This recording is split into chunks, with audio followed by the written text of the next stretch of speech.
Buenas tardes, bienvenidos.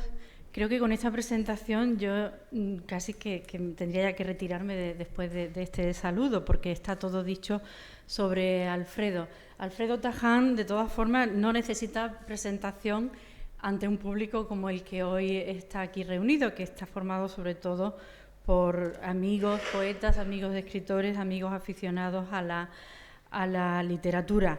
La ocasión, de todas formas, es muy especial porque se presenta una novela muy especial en unas condiciones especiales que no son frecuentes, que es la de su reedición.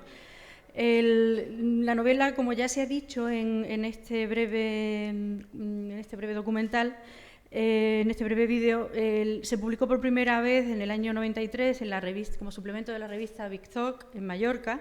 Obtuvo el premio de novela breve Juan March Cencillo. Y es una novela, si no la has leído, de luego es muy especial. También especial es el presentador que hace el prólogo, que ha escrito un prólogo muy intenso, nuevo para esta reedición. Es Jesús Aguado, tampoco necesita presentación en este lugar. Jesús Aguado es uno de los, aquí no tenemos vídeo para él de momento, pero hay que decir que es uno de los escritores más completos que hay ahora en este país. Es traductor, es poeta, va a publicar también una colección de prosas en esta editorial, que es la editorial Paréntesis, que por primera vez presenta aquí un libro en este centro y nos acompaña para hablarnos de esas labores editoriales, el responsable de la rama literaria, ¿no? El Mario Tejedor, que junto a Antonio Rivero Tarabillo, que no ha podido estar, pues es responsable de la parte literaria, de la sección literaria de esta nueva editorial. La colección que recoge la obra de Alfredo es la colección Orfeo, que, según nos ha dicho Mario Tejedor, es la colección de los clásicos. Alfredo en fin, ya se ha dicho la edad, así que todos la sabemos además, o sea, ya se le tiene por clásico. Jesús Aguado, que nace en el mismo año que Alfredo, sin embargo va a publicar en la colección de los jóvenes. Qué elástico es el tiempo y qué elástica es la literatura. En fin, les dejo con ellos, pero quiero leer unas pequeñas notas que he rescatado de una reseña que casi no recordaba, porque hace muchísimos años, bueno, desde el año 93 en que se publica El salvaje de Borneo, me ha costado rescatarla. Y yo creo que ahí ya, para quien no haya leído la novela, que creo que serán pocos, para que nos animemos a volver a leerla, yo por lo menos voy a dar las claves porque yo sí que quiero releerla en esta nueva edición. Cambia, según la edición, cambia el libro y tiene un sabor distinto leerlo con un tipo u otro de tipografía y de letra y de prólogos y de epílogos. Alfredo Taján publicaba en una ya antiquísima revista en Granada, Nefelibata, un poema titulado Golpe civil en Mombasa. En ese poema, de alguna manera, con su selva violentada, ya anticipaba el mundo del salvaje de Borneo, que fue su primera entrega narrativa y que ahora rescatamos aquí. También un libro, por cierto, que sale con una errata en el documental. Sí. Hay un libro de poemas aparecido en Endimión en el año 92, el año anterior al que aparece El salvaje de Borneo, se titulaba Náufrago ilustrado, y en las dos palabras del título convocaba sugerencias y enfrentamientos que no nos resultan casuales tras la lectura del salvaje de Borneo. Aunque recurran a géneros distintos, los escritores verdaderos construyen sus mundos con un número reducido de obsesiones. Y todos los que estamos aquí sabemos cuáles son las obsesiones de Alfredo Taján. David Bowie, Marlene Dietrich, Severo Sarduy, Jane Bowles, Paul Bowles, Cocteau, Rosa de Gálvez, todos, de todas esas obsesiones participamos sus amigos, pues nos ha acabado contagiando a todos. Esta novela de Alfredo Taján nos cuenta el viaje que emprenden dos profesores españoles, Celeste y Ricardo, con el objetivo de estudiar las sociedades primitivas de Borneo y de adoptar a un salvaje en un estado de pureza absoluta. Celeste morirá de malaria en una etapa intermedia y el salvaje ideal, Kuriami, arrastrará también a Ricardo, el otro protagonista, a un final desolador. El relato de Taján pertenece a la modalidad de las odiseas interiores. El viaje puede ser una vía de autoconocimiento. Dos exploradores contemporáneos se adentran en el corazón de sus tinieblas particulares. Sin embargo, este viaje antropológico no podía sernos narrado con la convicción de los primeros exploradores. De la misma manera que Luciano de Samosata parodió las fantásticas travesías narradas previamente de Antonio Diógenes o de Jambulo, y mucho más tarde Jonathan Swift corregía, cansado, los fervores robinsonianos de su época, creemos que Alfredo Taján escribe El salvaje de Borneo recurriendo a una parodia inteligente y creíble, quizá el único libro de viajes plausible en estos finales de milenio que ya son comienzos del milenio siguiente. Es un libro, por lo tanto, con una larga vida. En este libro, con las peripecias del salvaje Curiami, vástago y real de un sueño ilustrado, son palabras del autor, Taján desmantela el todavía vigente concepto de naturaleza amable rusoniano, la naturaleza en mentira. El narrador, con un fino humor y con ciertas dosis de voluntad deformadora, pone de relieve la indiferencia moral de la naturaleza, lo artificioso de la vieja oposición entre fisis y nomos. La naturaleza no es más que una construcción del hombre civilizado. Y nada más, tengo aquí más notas, pero lo importante es escuchar el diálogo que van a mantener, porque no va a ser una presentación al uso, van a mantener el escritor y su presentador. Y también escucharemos antes las palabras de Mario Tejedor, que es el editor de Paréntesis. Con ello les dejo.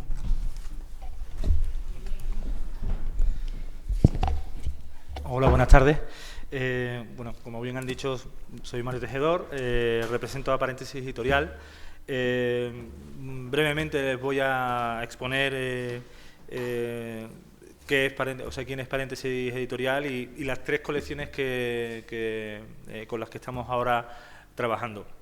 Paréntesis Editorial pertenece a la Corporación MAT, un grupo editorial con casi 30 años en el mercado, y que con la creación de este nuevo sello de narrativa pues cumple una aspiración que teníamos desde la dirección de la empresa de tener nuestro propio sello narrativo, de tener nuestras propias iniciativas y de publicar aquello que viéramos realmente interesante.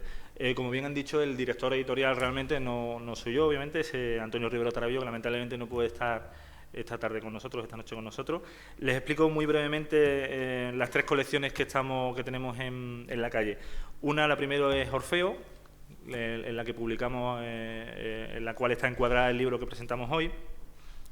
Esta colección lo que intenta pues es restituir al público los libros que entendemos que por su calidad deben ser devueltos a las librerías, y tenemos, aparte del Salvaje de Borneo, tenemos publicado un par de libros de Aquilino Duque, las historias gallegas de Álvaro Cunqueiro, El aprendiz de inmigrante de Stevenson, en fin, el misterio de El aprendiz de inmigrante de Stevenson y El misterio del mundo de Pessoa, perdón.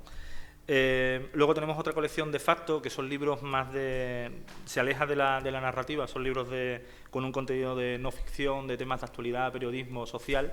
Y por último la colección Umbral, que es la colección que tenemos de nueva narrativa de autores jóvenes contemporáneos, en el cual creo que finalmente recordar que la colección, el título tuyo va en esta colección. Esta colección pues tiene la posibilidad de encontrarse a través de internet. Tenemos un grupo de lectura que se dedica a comentar estos libros a través de nuestra web, de librerías colaboradoras, y nada más. Simplemente era esto, comentarles cuáles son nuestras tres colecciones y nada más, agradecerle su asistencia. Paso la palabra a Jesús. Muchas gracias.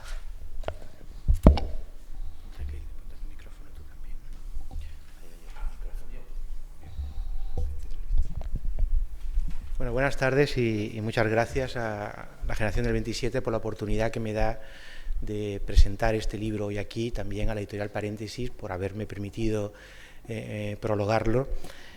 Y bueno, yo, como el formato de esta mesa hoy va a ser más que una presentación y luego un comentario del autor del libro al uso. Va a ser un diálogo, como ha dicho antes Aurora. Voy a decir dos cosas muy breves y luego, bueno, le lanzaré a Alfredo algunas preguntas. Iremos comentando pues, los motivos principales que atraviesan el libro.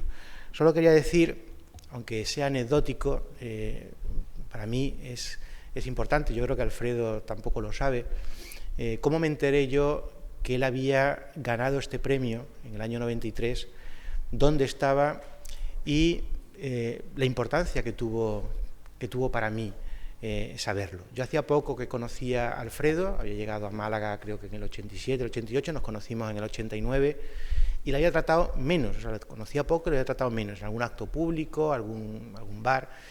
Y bueno, yo le conocía como poeta, llevaba una revista, había llevado varias revistas, como articulista, en fin, pero no como narrador. Y yo, bueno, pues era verano y estaba caminando por los bosques del Pirineo navarro.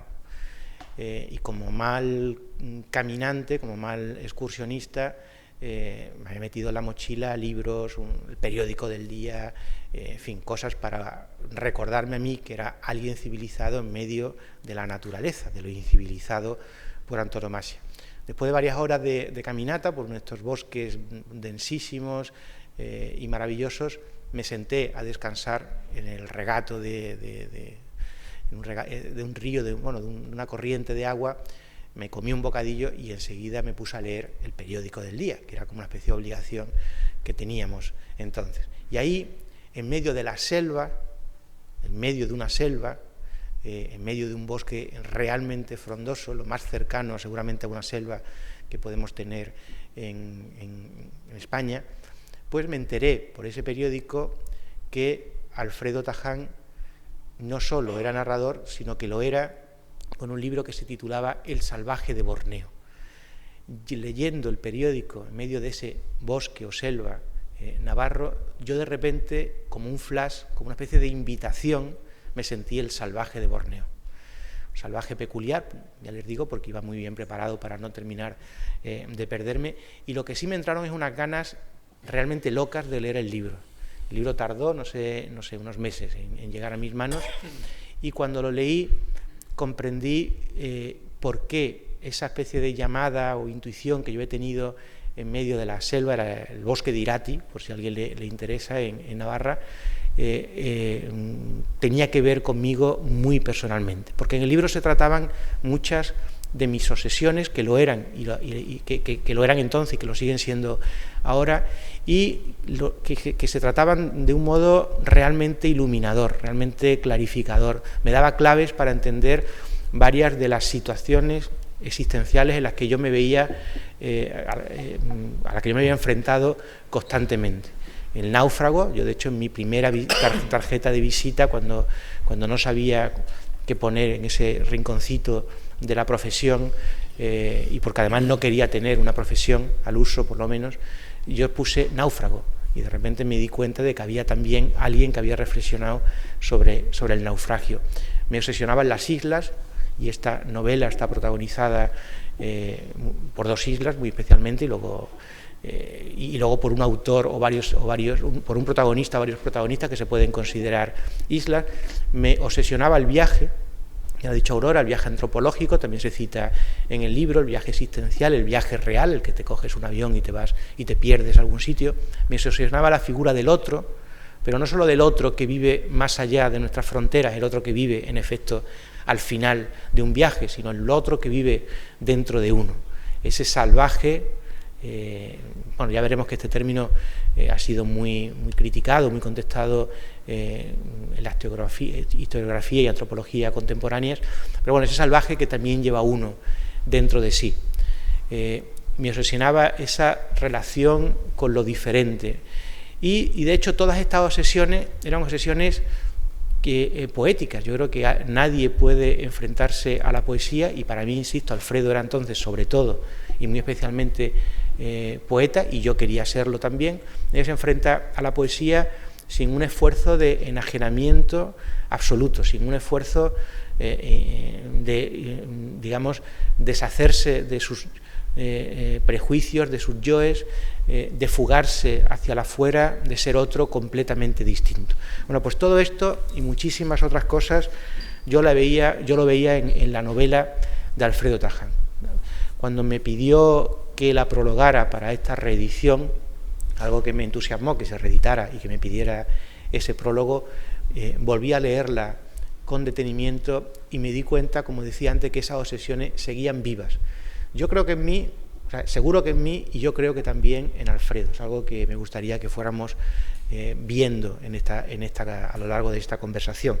Una conversación que, en efecto, ya he anunciado los temas principales que yo le voy a lanzar: el salvaje, la ilustración también, el viaje, la falsedad y lo falso, que eso aparece sobre todo en otra de sus novelas, una de sus novelas preferidas, que a mí me gustan más, Continental y Cía, la crítica desde dentro y desde fuera a la sociedad y a la civilización en la que vivimos, la recuperación de lo natural y del cuerpo y del instinto y del presente como una forma de crítica en acto, de crítica activa de esa civilización a la que pertenecemos, etcétera, etcétera. Pero empiezo con una pregunta que en realidad ya estaba formulada en el vídeo que hemos visto, que se enfoca a partir de las múltiples facetas que es y a las que se dedica Alfredo Taján. Es poeta, es narrador, es articulista, es comisario de exposiciones, es gestor cultural, ha sido cantante, mil cosas, todas confesables, porque incluso las inconfesables las ha ido publicando en sus libros, así que todas o casi todas las conocemos. Bueno, a mí me fascina que alguien que es capaz de desdoblarse en tantos Alfredos Taján distintos sepa conservar, de la manera en que tú lo haces, un yo fuerte, una personalidad no desmembrada, ni disgregada, ni evadida. No sé hasta qué punto dedicarse a tantas cosas, no solo distintas, sino algunas de ellas incluso claramente antagónicas. Ser poeta y gestor cultural me parece, aunque algunas personas se dedican a eso, me parece antagónico, y sin embargo tú te dedicas a las dos cosas. Bueno, ¿cómo consigue uno mantener su unidad, su vocación de ser en medio de tantas actividades que tironean hacia lugares distintos de lo que eres? Bueno, permíteme, Jesús, que antes de contestarte le dé las gracias en varias direcciones a Aurora por abrir el 27 a esta presentación, a Mario Tejedor, que viene en representación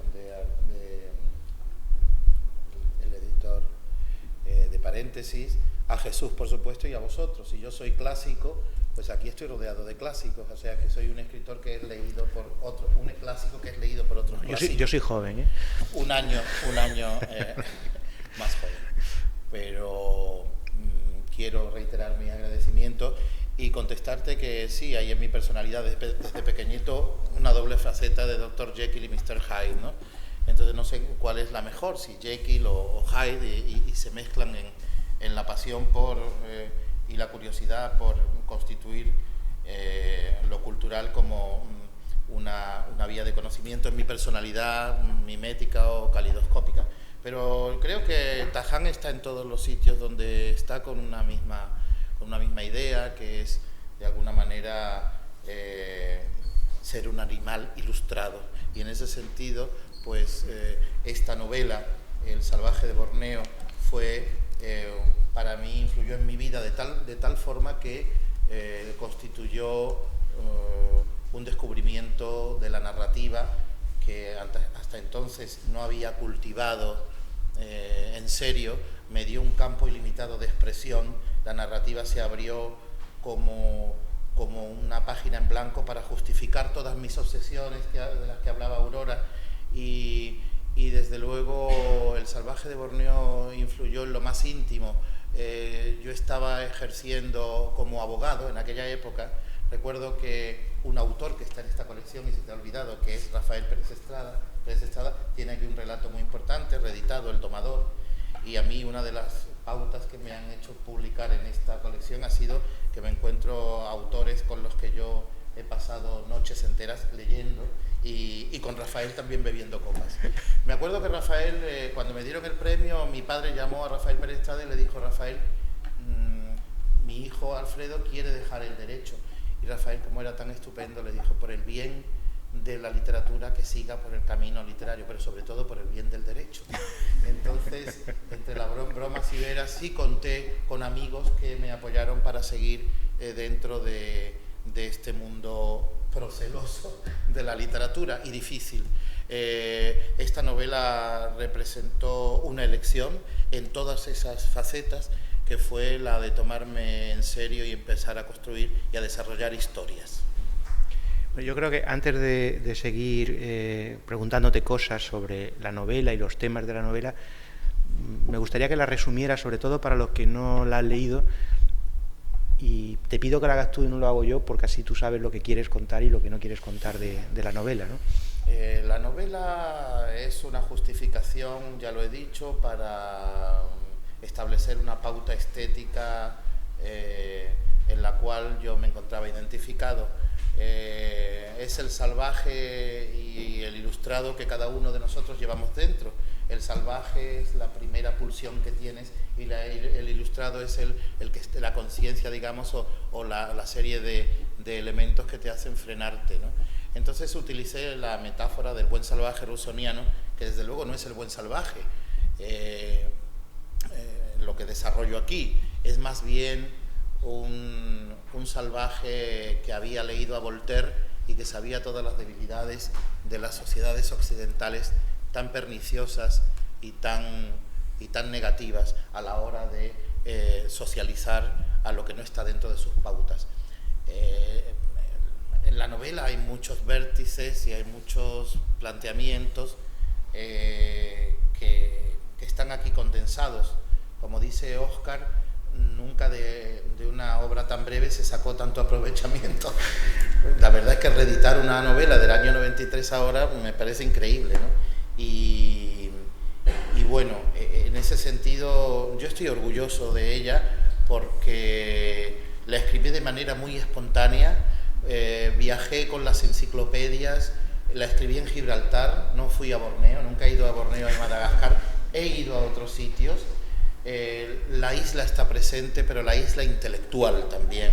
Quiero decir, una novela del buen salvaje vista desde una perspectiva volteriana, una novela sarcástica, con una atmósfera sardullesca, barroca, telqueliana, quizás excepcional, en una isla en sí misma, ¿no? Una isla dentro de lo que se estaba cultivando en ese momento en la narrativa española, ¿no?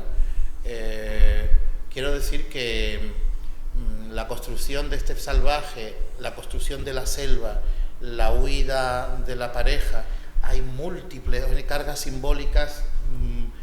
Por ejemplo, la agonía, en un capítulo que es la agonía de Celeste, es un trasunto de la agonía de Jane Bowles. La bruja que la envenena puede ser sherifa. Es decir, pero hay cosas que era consciente, pero otras salieron después, ¿no? Me di cuenta cuando leí que tenía mayor símbolos que lo que contaba el relato. Bueno, pero no cuentas el relato, sí que lo cuento yo. Pero un poquito. Ahí, un poquito. Puede comprar ahí. No, pero un poquito solo, porque si no, no se entiende también alguna de las cosas que te voy a preguntar. La novela trata de una pareja de Santander que se va de viaje, un viaje no de turistas, sino un viaje antropológico, un viaje filosófico también, con destino a Borneo, para estudiar unas civilizaciones poco conocidas que se han mantenido a resguardo de la civilización occidental, y para ver en esas civilizaciones el origen de toda civilización, de toda cultura, del hombre. Y digamos ser testigo de ese origen en persona. En medio de ese viaje pasan una serie de cosas que no voy a desvelar. La principal ya se ha dicho, muere una de las dos protagonistas, la mujer del relato, cuando el que se mantiene vivo, Ricardo, llega a Borneo, pues allí también pasan una serie de cosas que no voy a desvelar, pero consigue regresar a Santander con uno de los habitantes de esa selva. Y en Santander también suceden una serie de cosas que tampoco voy a revelar, para que puedan comprar la novela intrigados. Pero claro, si no, no se entendería la pregunta que te voy a hacer ahora.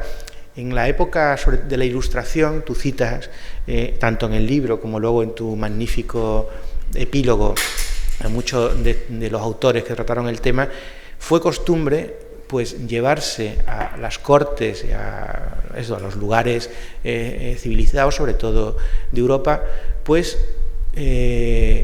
salvajes, entre comillas, rescatados o llevados a la fuerza de África, de la Polinesia, de Sudamérica, del Caribe, salvajes, ellos lo denominaban así, a los que o una de dos, o enseñaban como si fueran fieras rescatados como leones, como tigres, como rinocerontes, pues de los ámbitos naturales, o que llevaban para demostrar cosas sobre el hombre, para lo cual pues les revestían con librea, les enseñaban latín, les enseñaban a utilizar cubiertos, etcétera, ¿no? Sobre cómo se usó de estas personas, digamos, obligadas a ir de los lugares más remotos al mundo civilizado, hay ensayos extraordinarios y en la época, como decía, en su época, muchos contemporáneos se rebelaron filosóficamente y antropológicamente sobre esta costumbre. Entonces, la pregunta es, ¿en qué se diferencia tu salvaje de Borneo de estos otros salvajes que en la época ilustrada fueron llevados, paseados como fieras o como retos intelectuales por media Europa? Bueno, vamos a ver. El salvaje, Kuriami, que así se llama, es una justificación para una idea que está fundamentalmente en todas mis novelas. Todos mis personajes están tocados por un desfallecimiento. Un desfallecimiento que la trama lo único que hace es moverlos de un sitio a otro. El desfallecimiento de esta pareja es que no tienen hijos, que van en busca de una aventura porque la relación había periclitado y que intentan marcar una topografía, y lo hacen, de su propia decadencia, de su propia fracaso como pareja. Los dos están muy intelectualizados, así los convoco y los provoco en la novela, y el salvaje no es más que una justificación para una especie de experimento que indudablemente le sale mal. Las raíces están, por supuesto, en esos salvajes a los que ponían pelucas, se empolvaban y hacían desfilar ante Luis XVI y María Antonieta, o incluso ante Carlos IV y María Luisa de Parma, o en otras cortes. Pero eso no es más que una parodia de lo que en realidad yo voy buscando, que es, de alguna manera, denunciar que los principios de codificación de la Revolución Francesa, los grandes principios, la igualdad, la fraternidad, la solidaridad, han fracasado. Han fracasado porque hemos hecho una revolución portátil, adaptada a un esquema, pero en el pensamiento sobre todo. La política ya es aún peor, adaptada a una clase social concreta, y de ahí no hemos salido. La última, digamos, explicación de esta novela sería que, no hemos sabido dialogar con otras culturas, la multiculturalidad es un fiasco y estamos viviendo en un apartheid endogámico entre el fracaso de las grandes revoluciones y de la propia explicación filosófica de esas revoluciones. Por eso me gusta tanto Voltaire, porque supo ver en su momento, y así me lo inspiran las páginas, toda la gran ironía y sarcasmo que había en el enciclopedismo de Diderot, en todos los grandes movimientos, tanto de la izquierda radical jacobina como en los pensadores que se creían todo esto. Esta novela podría enlazarse más bien con Joseph de Maistre y con un ensayo que recomiendo, a lo mejor se entiende mejor, de Antoine de Compagnon, que ha salido hace poco en Acantilado, que se llama Los antimodernos. En ese sentido, la revisión de algunos autores que reivindicaron en aquel momento la modernidad y no la ilustración, porque la ilustración al final llevaba a eso, a una exhibición de un salvaje con peluca y empolvado y esnifando rapé, que era más bien eso, una escena paródica.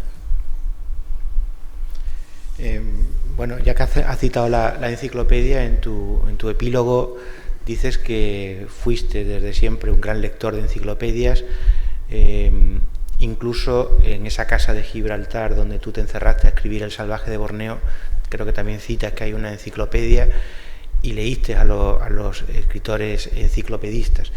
En efecto, el libro es una crítica también digamos, a los límites de ese mundo, al horizonte limitado de ese mundo. Pero entonces, ¿qué? O sea, si no, tú lo has dicho, si no hay ilustración, o si la ilustración no ha servido a mejorar la civilización, quizás debamos regresar no tanto a los orígenes, digamos, selváticos, como a la modernidad propiamente dicha. Bueno, yo no puedo, porque no soy filósofo ni pensador, simplemente un narrador que utiliza elementos y argumentos para defender una historia, crear un sistema o un antisistema o una explicación de dónde, hacia dónde vamos a ir o cuál es el camino que hay que tomar. Lo que sí he intentado es dinamitar esos principios que son casi como la Santa Iglesia de la Revolución, los principios laicos, que en realidad son papel mojado. Eso está, de alguna manera, en el final, con la destrucción de una de las partes, ¿no?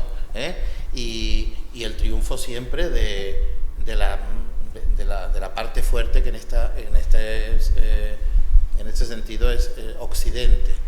Pero esto no es nada original. Eso está en los grabados de Goya, eso está en las pinturas negras de Goya. El sueño de la razón produce monstruos. ¿Hasta qué punto? Yo no estoy diciendo nada original. Yo creo que más original no es la propuesta ideológica o la propuesta de pensamiento. Más original es el estilo, el experimento estilístico con el que rodeo, la atmósfera que creo alrededor de este recorrido, de este mapa en el que van buscando el fin. Ella se queda en el camino y el otro, pues no voy a desvelar el final. Bueno, pero en cualquier caso, bueno, ahora hablamos del estilo, que a mí me interesa también mucho, pero en cualquier caso sí hay una reivindicación de todas esas cosas que se le adjudicaban al buen salvaje tradicional, ilustrado, es decir, lo intrincado, lo trágico, lo negativo, lo erróneo, está representado por esta pareja de Santander, y sin embargo lo puro, lo originario, lo inocente, lo verdadero, está representado por Curiami, el salvaje de Borneo, que además reivindica indirectamente, porque no tiene lenguaje propio o ilustrado para hacerlo, esas otras cosas que también echamos de menos en las sociedades contemporáneas. Reivindica el cuerpo, reivindica el presente, reivindica los instintos sin culpabilidad, reivindica la vida natural sin intermediarios, por ejemplo, sin ideas. Es una visión tradicional de ese buen salvaje ilustrado. Es una visión tradicional, pero aderezada, no te olvides, con autores modernos. Para mí, por ejemplo, vuelvo a Bowles, el protagonista, Ricardo, es un tipo que bueno, va buscando una liberación a través de una experiencia, llámala X, porque tampoco digo yo que sea una experiencia sexual o de carácter de dominación por un sitio o por otro, sino estrictamente una experiencia de ruptura con lo anterior. Sin embargo, se le nota, si lo lees, cierto alejamiento, como se notan en los relatos de Bowles, esa especie de, hay que decirlo, de desprecio por lo ajeno, por la cultura que no es identitaria. Hay un cierto malestar en estas personalidades que no son cerradas, son calidoscópicas, son abiertas y bueno, que llegan a su destino de manera giróvaga y dando volteretas. Perspectiva tradicional, pues sí, porque nacen de la enciclopedia, de una crítica al final puede ser de la enciclopedia, pero más de la enciclopedia como empresa. Es decir, es que se puede hablar de muchas cosas, se puede reinterpretar de la enciclopedia como aquellos tomos que el negocio de la ilustración no solo fue ilustración, sino la enciclopedia se empezó a vender, fue el primer negocio editorial fuerte de Europa de 1770 a 1810. Por cierto, en España, mientras en Alemania o en Inglaterra o en la propia Francia se compraban centenares de enciclopedias, en España solo se compraron 4. De 1780 a 1810 se compraron 4. No sé si en la Guerra de Independencia quemaron el resto, pero ese negocio, o sea, da la talla también de por dónde iba España y por dónde iban el resto de... la pareja son de Santander, fíjate que los pongo más al norte, pero lo mismo los ponía de Irún, para que fuera más cercano a Francia, pero tampoco son afrancesados, tampoco son unos revolucionarios, son personajes que no están cerrados, insisto. Bueno, tú haces una reivindicación de la literatura frente a la historia, aunque eres una de las personas que sabe más historia de las que yo conozca, pero como, digamos, dejando claro que la literatura se aproxima más a la verdad que la historia y en este caso que las enciclopedias. Yo creo que hace una relación directa. Y también has calificado este cuento en tu epílogo de cuento alucinado. Entonces, ¿sería la literatura, que es una forma de alucinación mental y social superior a esa otra forma, digamos, de claridad casi científica de la historia y de la enciclopedia? Tú, a pesar de ser un gran conocedor de la historia, ¿reivindica la literatura contra o frente a la historia? No contra ni frente. Es que la literatura te da la posibilidad de inventarte cosas. Es decir, que no es lo mismo la fuente histórica que te lleva porque estas son las que hay y tienes que psicológicamente adaptarte a una interpretación de las fuentes de la historia. La literatura te ofrece hacer una interpretación psicológica de los personajes y de enmarcarlos donde tú quieras. Imagínate lo que hubiera sido de Cleopatra si los literatos o los pintores posteriores no se hubieran adaptado estrictamente a las fuentes que existen de la gran reina del Nilo. Pues no, la literatura es un puente que te ofrece ahí un argumento y te hace que el relato, el texto literario te ofrece pues recovecos y justificaciones y libertad sobre todo.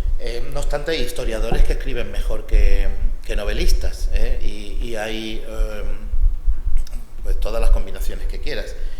Relato alucinado, no me viene el relato en esta novela alucinado de la historia, me viene de la lectura de autores con los que aprendí a escribir, y me identifiqué, o sea, me viene de la literatura, de autores literarios, de una biblioteca literaria en la que está Marcel Schwab, en la que está Bioy Casares, en la que está Borges, en la que está Severo Sarduy, y todo eso pues es una coctelera, y algún otro que no voy a desvelar,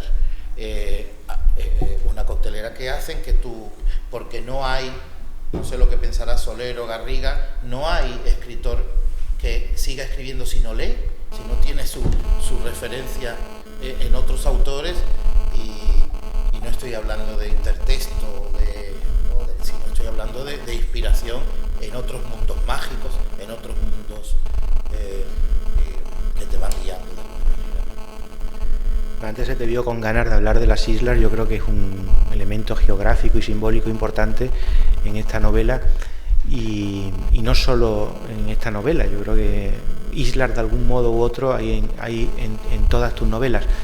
Y además empieza la novela con una cita de Robinson Crusoe, de Daniel Defoe, quiero decir, su novela Robinson Crusoe. Después de tantos meses de infortunio, Robinson sintió vivos deseos de relacionarse con aquella tribu, que es una forma de decir también que tú vives o que tú eres una isla, y de reivindicarte como solitario y como dispuesto a relacionarte con la tribu que sea, con tal de dejar de sentirte solitario. ¿Esa cita sigue estando vigente en tu vida y en el resto de tu obra? Bueno, yo voy a desvelar aquí una cosa importantísima. Solo un autor de toda España que leyó esta novela se dio cuenta que la cita era falsa. Esta cita no existe. Primero porque Robinson Crusoe no está escrito en primera persona. Fue Enrique Vilamatas. Me llamó Enrique y me dijo, oye, qué bien puesta está y qué falsa es. Digo, como toda la novela. Es el frontispicio de falsificación y de intento de decir una cosa cuando estoy diciendo otra. Y utilizar un gran autor de la ilustración inglesa, que es Jonathan Swift, para enmarcar todo esto en el gran engaño de las escenas, como en España podría ser el correlato de los episodios nacionales, de las escenas revolucionarias de Víctor Hugo, y entonces, fíjate hasta qué punto pues se puede, claro, está inspirada en Robinson Crusoe, está inspirada en Defoe, está inspirada en todo aquel, pero no es cierta la cita. No, precisamente porque no es cierta, es mucho más cierta, me acabo de dar cuenta ahora. O sea, si tú te has inventado ese texto, no solamente lo has copiado y se lo has dado a firmar a un autor un poquito más clásico que tú todavía, es porque lo sientes más cercano, porque lo sientes más tuyo. Claro, porque desde el principio incluso las citas y las fuentes son pura literatura. No obstante, ante ti yo me postro porque tú sí que eres un clásico. y falso, sobre todo.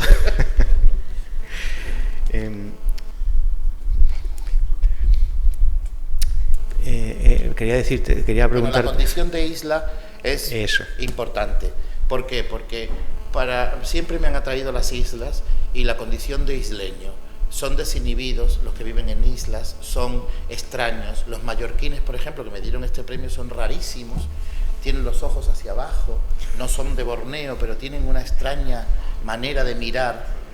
Yo les estoy muy agradecido porque me dieron 2 millones de pesetas de la época, pero cada isleño tiene su propia identidad perdida. Es como son pequeños.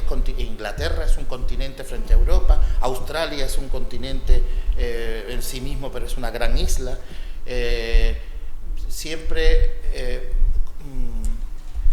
de alguna manera vinculo isla con libertad y con un mundo aparte, y eso de alguna manera también me hizo que el mapa, que la construcción de la novela estuviera de la nivola o de la novila, que por cierto aquí hay una maravillosa rata también, estuviera vinculado a las islas, ¿no? Pues tú te sientes un autor isla, en medio de literatura. Mira, eso es importante, algunas veces sí, y el que no se sienta, creo que no se puede sentir un autor continente. Hay que crear al margen de las modas, hay que crear al margen de las presiones y de las tendencias predominantes. Supongo que es un cultivo difícil. Bueno, tú antes has mencionado a 2 personas públicos. Si alguien quiere intervenir, por supuesto, lo puede hacer en cualquier momento y hacer preguntas o críticas o preguntas, ¿no? ¿Críticas? No, también. A mí, críticas a mí, digo. Bueno, hay otra cosa que he visto en esta segunda lectura, que no vi en la primera de la novela, porque apenas se cita o se menciona directamente. Me fijaba más en los otros aspectos centrales del texto, como este de la relación con lo otro, de la extraterritorialidad, de lo alucinado y de lo alucinógeno casi en algún momento, sobre todo cuando los protagonistas se meten en la selva de la fiebre o la selva propiamente dicho. Y es que creo que hay una especie de intento indirecto de mencionar el territorio por el que se movería una felicidad posible en medio de un mundo que lo que ha organizado son precisamente muchos modelos de infelicidad obligatoria. Creo que hay una invitación a vivir de otra manera y que esta invitación implica una invitación a la felicidad también. Luego quiero preguntarte por lo falso, antes de que se me olvide, y lo digo en público para que alguien me lo recuerde. Pero ahora quería preguntarte sobre todo por la felicidad. Esta novela no creo que produzca, o sea, felicidad nada más que por el que acabe, ¿no? El que llegue a acabar, que feliz la he acabado. No. Sí, eso se puede comprar abajo. Eso te haría feliz, ¿no? No, pero sí hay una idea de que yo creo que también tendríamos que, aparte de te lo he puesto en bandeja, la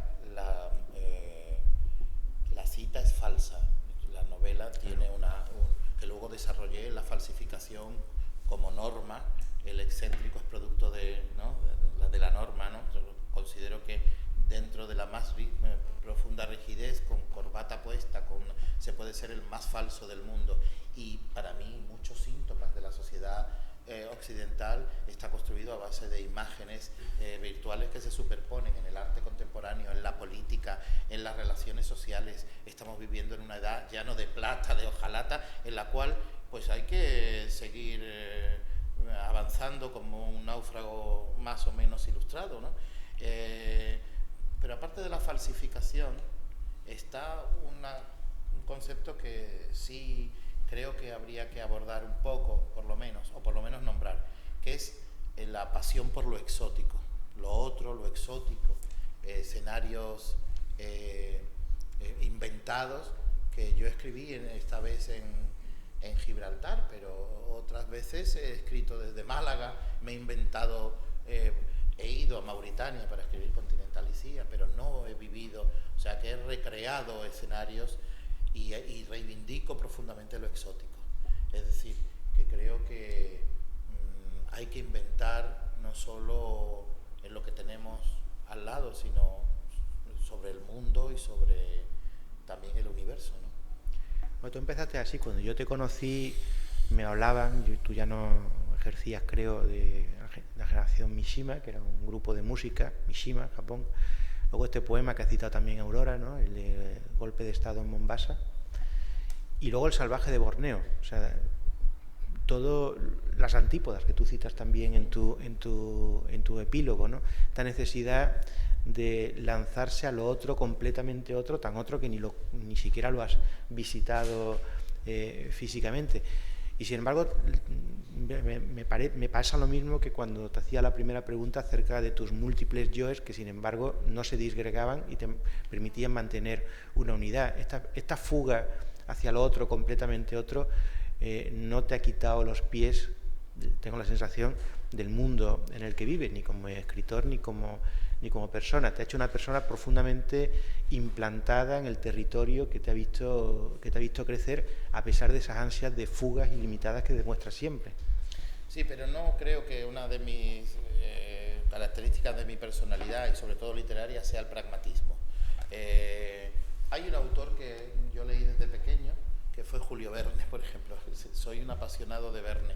Verne siempre en las novelas aparece en un apartamento de París, el protagonista, y luego hay una escena de fuga en la que de buena primera están en Samoa todo eso a mí desde 10 años, aparte de la parte dura, que me iba por ejemplo a mi cama con la enciclopedia Espasa y me ponía a leer, aparte de eso, Verne era mi compañero de lectura.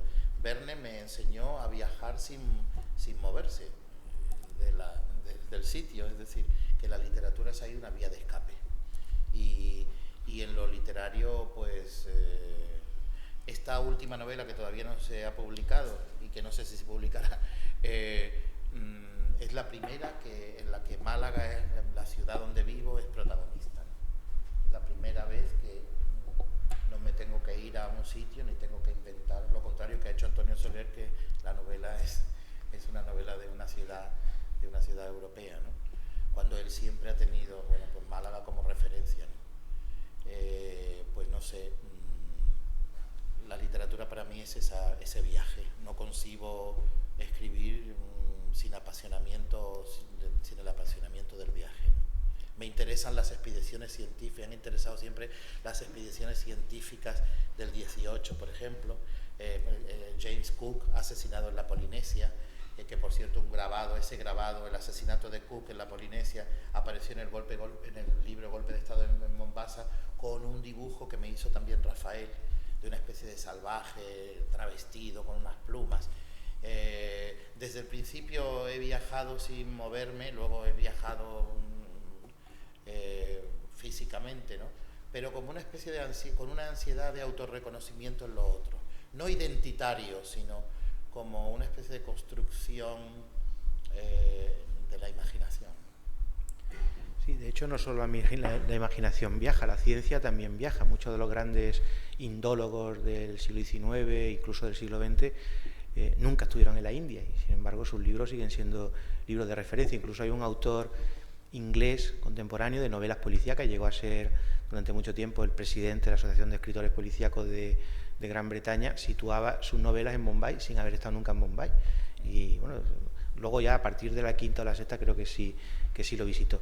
Pero antes de que se nos termine el tiempo, yo no tengo reloj, no estoy controlando el tiempo, 5 minutitos, me gustaría que ese tema que ya hemos mencionado otras veces, pues lo reflexionáramos un poquito más, que es el tema de lo falso y la falsificación, no solamente del arte, sino también de la conciencia, de los valores, del mundo en el que vivimos y del cual de una manera indirecta o directa empieza a ser el primer denunciante en tu literatura, este salvaje de Borneo. Desde la perspectiva estrictamente literaria, la falsificación para mí ha estado alimentada por autores como Borges. Borges es el primer gran falsificador de la historia de la literatura. Las citas reales están trufadas de citas falsas. Las guerras, las sagas de las guerras argentinas, su propia ascendencia, su propio mito del propio Borges, es todo una acumulación de verdades a medias. Otro de los autores que me obsesiona es Cocteau. Cocteau decía que era la mentira que dice soy la mentira, dijo soy la mentira que dice siempre la verdad. En esa frontera entre la imaginación y lo real, adornar lo falso con características reales es verdaderamente apasionante. En la novela Continentalicía pude dar rienda a todo aquello, no en 100 páginas, sino en cerca de 350, 400 páginas, porque también me han apasionado los grandes falsificadores de la historia de arte, por ejemplo, Émile de Ory o Fernand Legros, que eran mejores que los propios autores. Legros y Picasso consideraba a Émile de Ory decía que una época suya la pintaba mejor el propio Émile de Ory. Incluso un día lo vio en París y el otro salió corriendo y Picasso le dijo, no corra, pero no me ponga los cuadros a bajo precio, súbalos.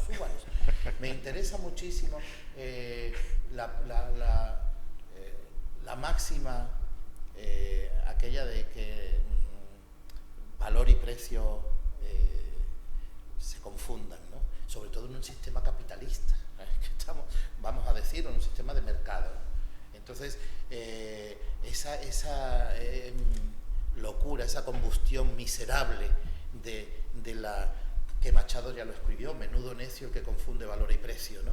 Todo eso, jugar con eso y que la gente se lo crea desde, desde la página, desde yo meto muchísimos errores para ver si alguien